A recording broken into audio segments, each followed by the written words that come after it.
Hola amigos, este es el primer video acerca del libro La arquitectura profética revelada. Soy Gilmer Ábalos y vamos a empezar describiendo al libro.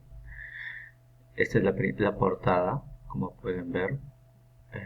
Está graficado, es un edificio translúcido como un diamante quizá.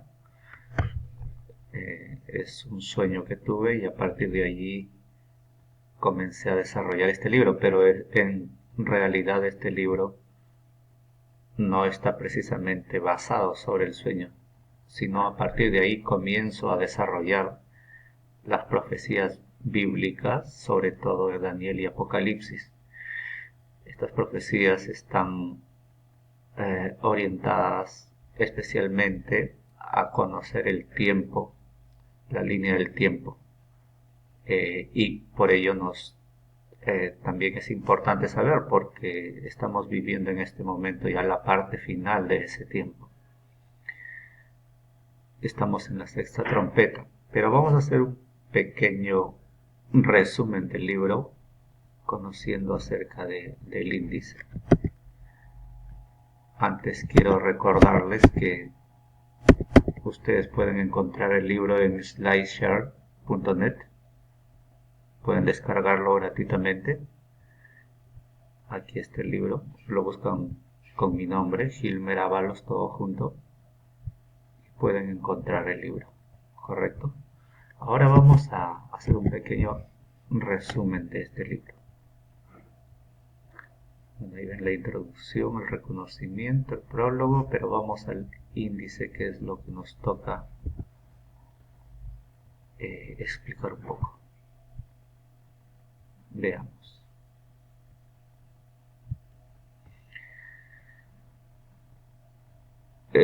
Hay 7 fundamentos por los cuales se escribió este libro. Uno fue el llamado que tuve de Dios para ingresar a este pueblo santo. Luego viene la visión que tuve en diciembre del 2012 acerca del fin del tiempo. Esto ya les comenté en la portada, está lo que vi en el sueño, justamente como los presenté acá, ¿no? Esto, más detalle lo pueden encontrar, esta visión acá en detalle.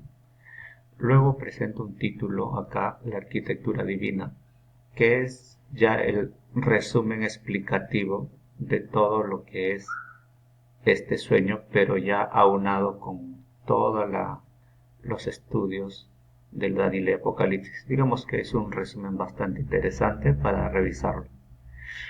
Luego tenemos acá un pequeño estudio de cómo revela Dios las profecías a sus hijos para su pueblo y en todos los tiempos. Es interesante que lo lean. Es súper interesante conocer cómo Dios revela los tiempos a sus hijos. Luego tenemos el sistema tabernacular, porque es un reflejo del plan de salvación del hombre. Dios a Moisés en el monte Sinaí le dio el tabernáculo y ahí le estaba reflejando todo lo que sería el plan de salvación del hombre. Interesante para conocer cómo es que Dios desde el inicios ya tenía planes, ¿no? Para todo lo que ahora inclusive estamos revelando. Luego tenemos la faceta de Jesús, conocer en cómo desde que fue Dios, cómo bajó y se hizo hombre, se convirtió en nuestro Salvador, nuestro hermano, nuestro amigo, nuestro sumo sacerdote, nuestro abogado, nuestro juez y finalmente nuestro Rey, que es como le veremos llegar muy pronto.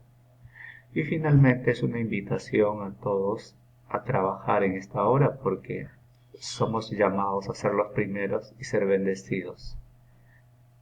A partir de estos 7 fundamentos desarrollamos el libro. Bueno, hacemos un pequeño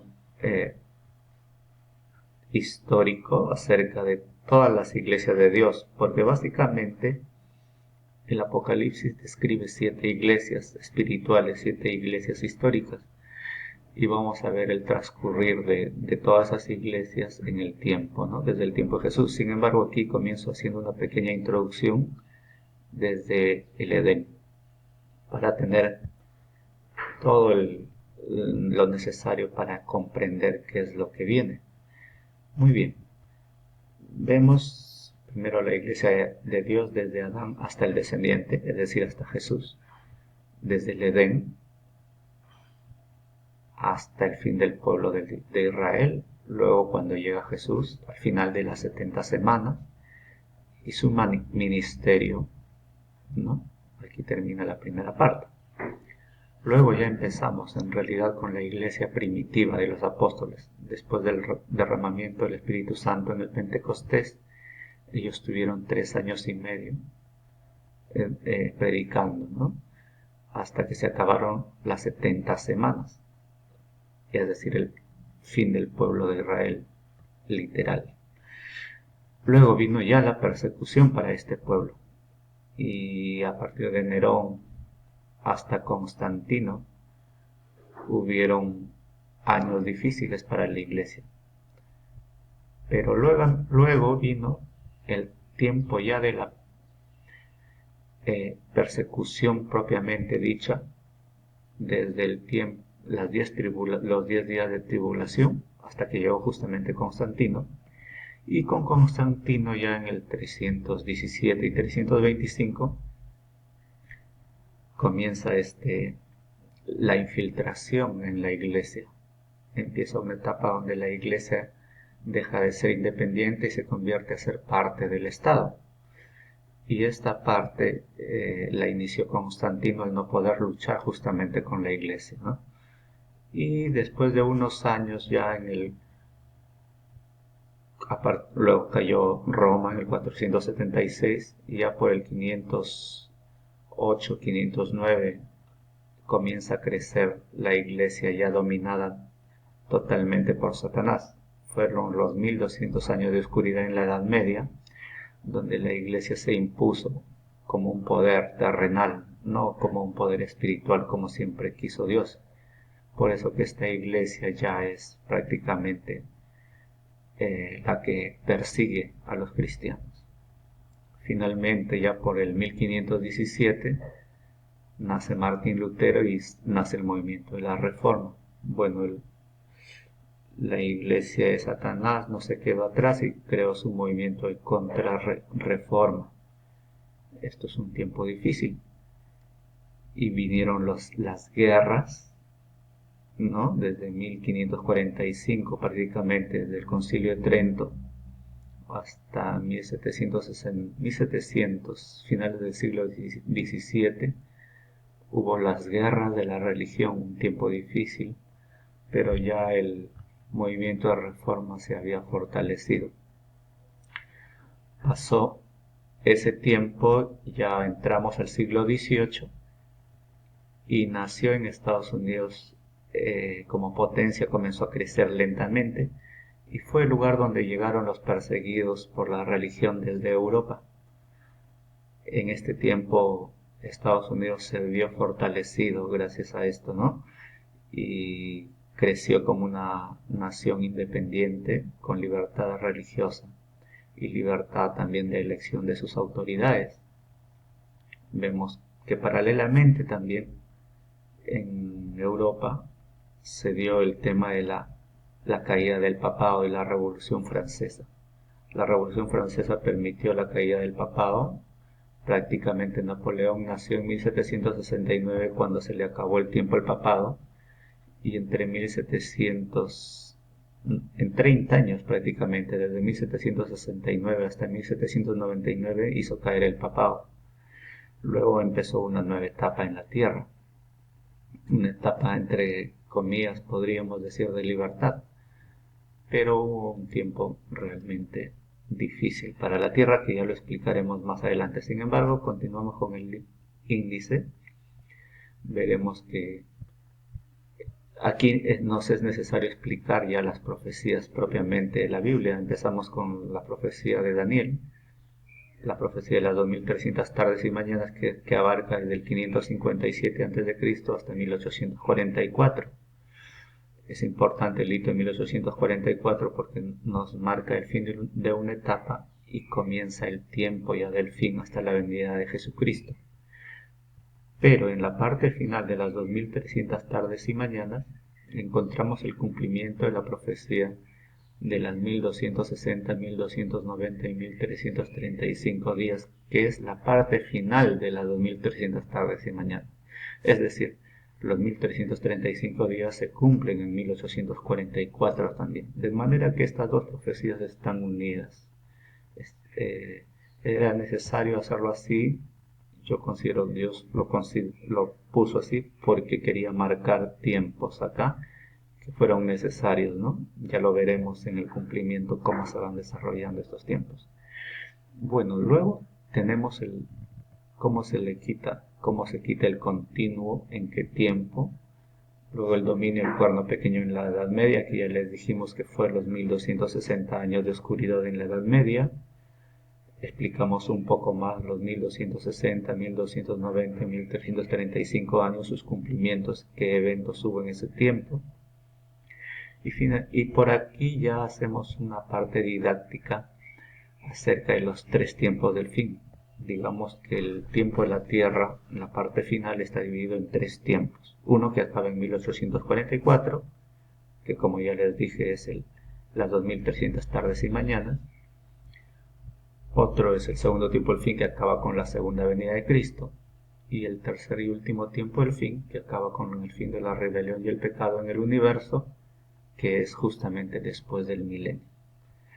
Seguidamente vamos a desarrollar los tres mensajes de los tres ángeles, cada uno de ellos, y luego la repetición de estos tres mensajes para este segundo tiempo del fin. Vamos a desarrollar también cuántas heridas de muerte y muertes tiene la Babilonia espiritual. Vemos que una caída fue el Imperio Romano, cayó. Luego cayó la Roma papal, la herida mortal, y cada una de esas estudiaremos. Luego identificaremos quién es el dragón, quién es la bestia, quién es la gran ramera y qué papel tienen en la tierra, ¿no? El dominio y control del mundo. Finalmente ya entramos a los símbolos del Apocalipsis.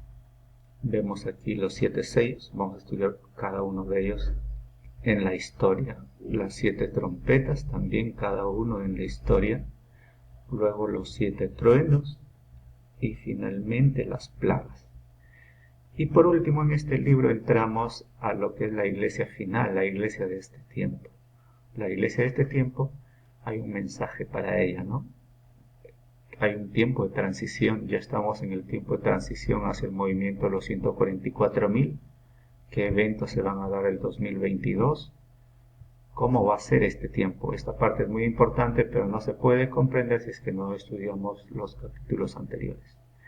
Hay un mensaje final y predicar el Evangelio al mundo, la preparación que debemos tener, la santidad que requerimos, la ley de Dios y entrar a su santo reposo en el séptimo milenio y predicar pero ser prudentes, ¿no? Bueno, este es el mensaje básico de hoy y solo para recordarles que está basado en el sueño, que luego lo entendí después de estudiar estas profecías, y esta es la estructura que vieron inicialmente acá.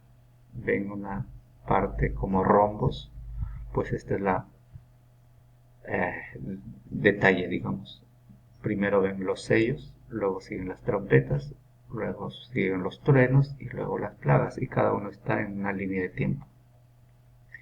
Y se va cumpliendo los tiempos hasta nuestros días, incluso hasta la venida de Jesús y pasando hasta el milenio. Y acá para que lo vean un cuadro gráfico. Todo esto lo desarrollaremos a detalle en cada capítulo. Muy bien, muchas gracias y los invito a seguir estudiando y mirando los videos de esta presentación. Gracias.